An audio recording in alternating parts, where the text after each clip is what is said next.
If people aren't losing belly fat, what do you think they're typically doing wrong? Well, the number one reason why you're not losing belly fat is because of inflammation. And when you have too much inflammation, it blocks your fat burning hormones. Yes, those are the hormones that need to burn belly fat. So the question is, why do I have inflammation? What has caused this? What's blocking my fat burning hormones? And that will get us down the right path here. So the number one cause is actually environmental toxins. Okay, we live in a world where there are microplastics everywhere, from plastic water bottles to plastic Tupperware and plastic cutting boards. You might not know, but these toxins prevent you from burning fat because they create inflammation. Your body puts these toxins into your fat cells, into your belly fat cells. And when you have a lot of these toxins built up, it's almost impossible to burn that fat. So we want a simple thing here to do is to remove the plastic Tupperware, the plastic water bottles, use glass as much as possible. So toxins are something we want to really incorporate, or I should say removal of toxins is something we want to focus on, especially if you're looking to burn belly fat. And it's not just the microplastics, Doug. It's also the food that we eat, GMO foods, non-organic foods. So you want to clean up your food supply as well. But I would start with looking at your household items, swapping out the plastics for the glass, Tupperware, etc. Now, the second thing here that creates inflammation and blocks your fat burning hormones is stress and poor sleep. You might think that I would have said go do some sprints or go lift some weights to burn the belly fat, and why that might be beneficial. If you're not getting quality sleep, it'll be almost impossible to burn the fat no matter how much exercise you follow. I'll give you an example. I had a client I was working with, Doug. He was struggling with a lot of belly fat. He was obese. He was wearing a sleep apnea machine at night. His sleep was really poor. And he wanted to burn belly fat, just like those watching and listening right now. So he thought, I need to go to the gym and work out to burn the belly fat. So I'm going to sacrifice an hour and a half of sleep, get a gym membership, and work out at 5 a.m. to burn the belly fat.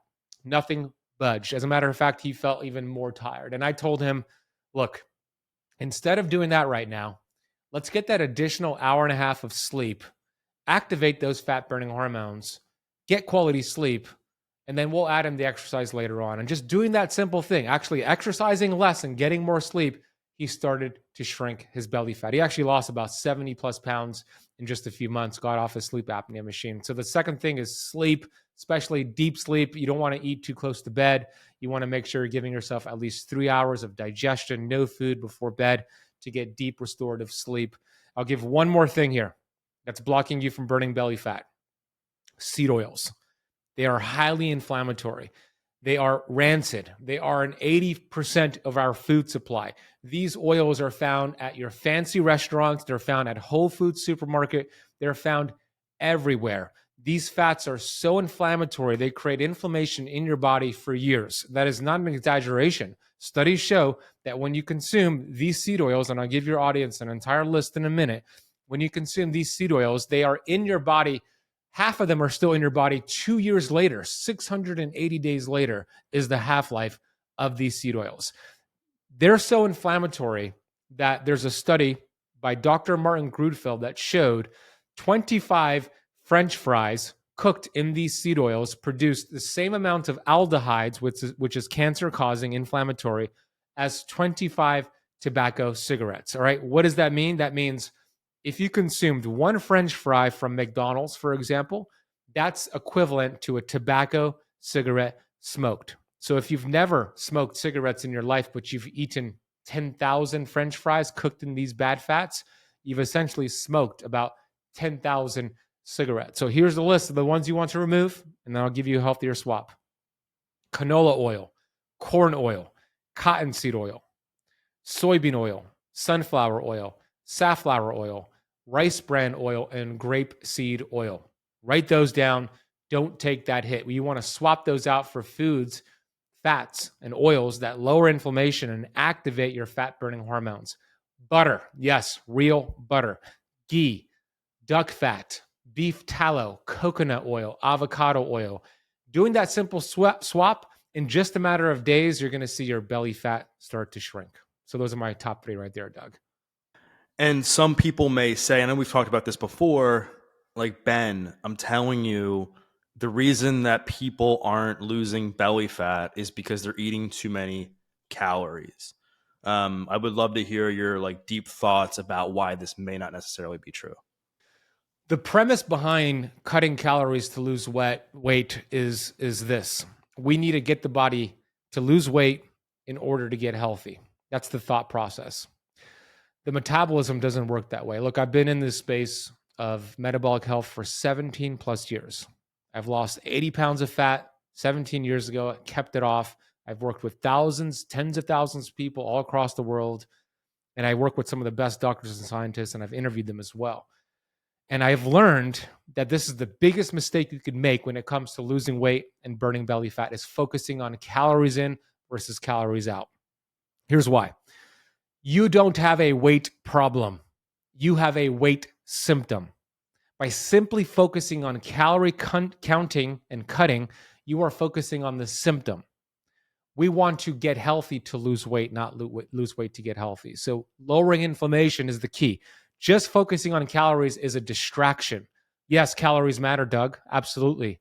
But when you eat healthy fats, the fats I just outlined for you, when you eat more high quality protein and lower your carbohydrate intake, you're going to be naturally full and satiated where you're not going to overeat. It balances your hormones by lowering inflammation. The human body is not a bank account. It's not a calculator or a math equation. It's a very complex chemistry lab. And we've seen this time after time.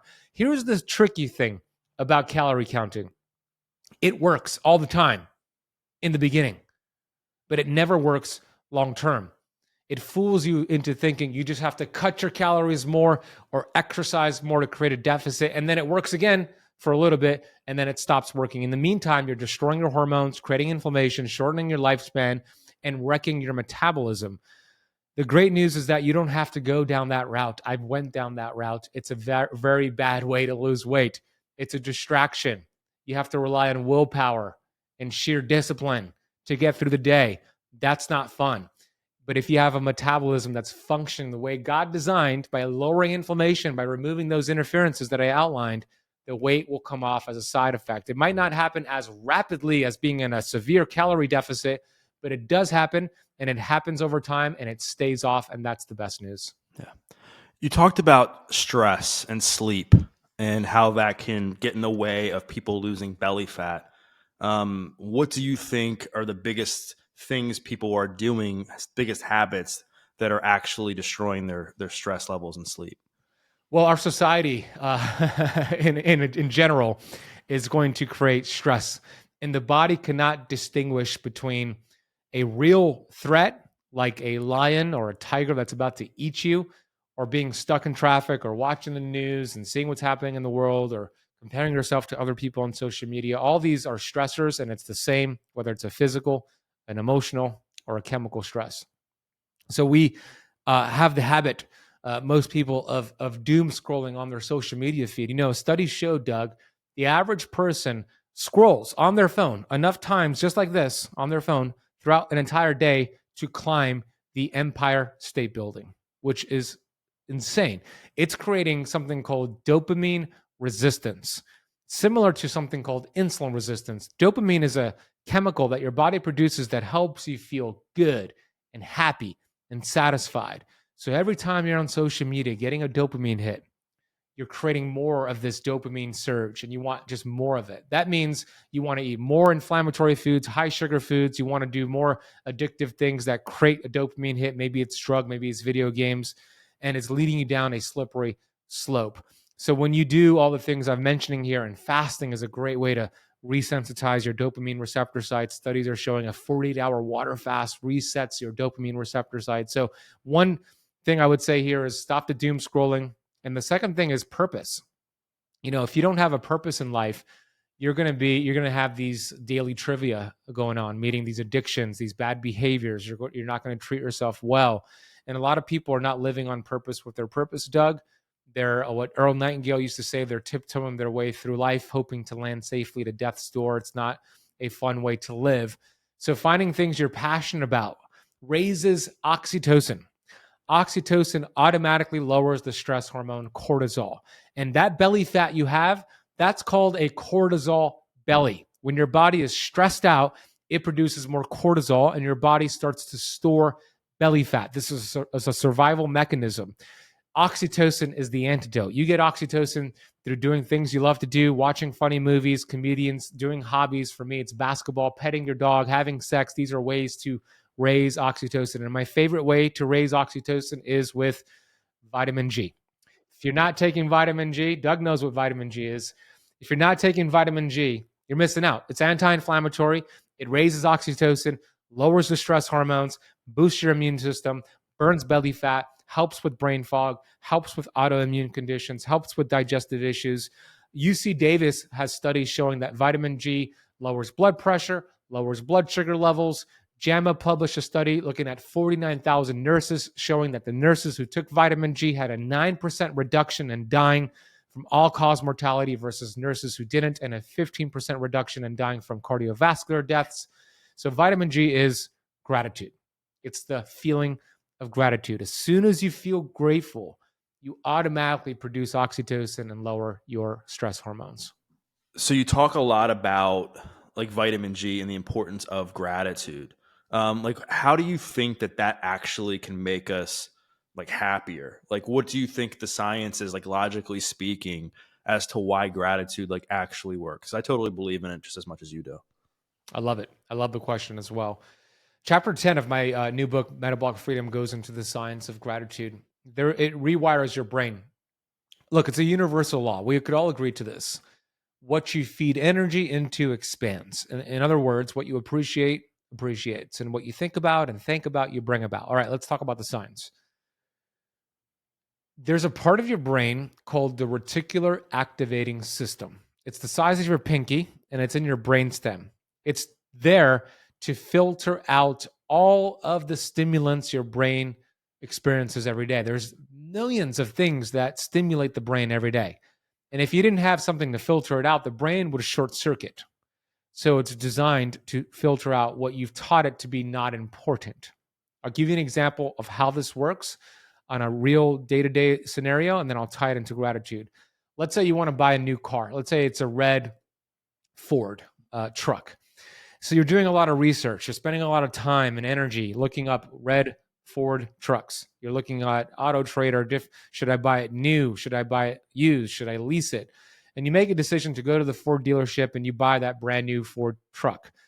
And you're driving home and you notice, wow, that was another red Ford truck that just passed me, same car that I just bought. And day after day, week after week, you're starting to see all of these red Ford trucks everywhere, at stop signs, at the parking lot. Now, the question is, did everybody else start to buy these red pickup trucks because you bought it? No, they were always there, but now you've activated that RAS to see them. Okay, gratitude is the same thing.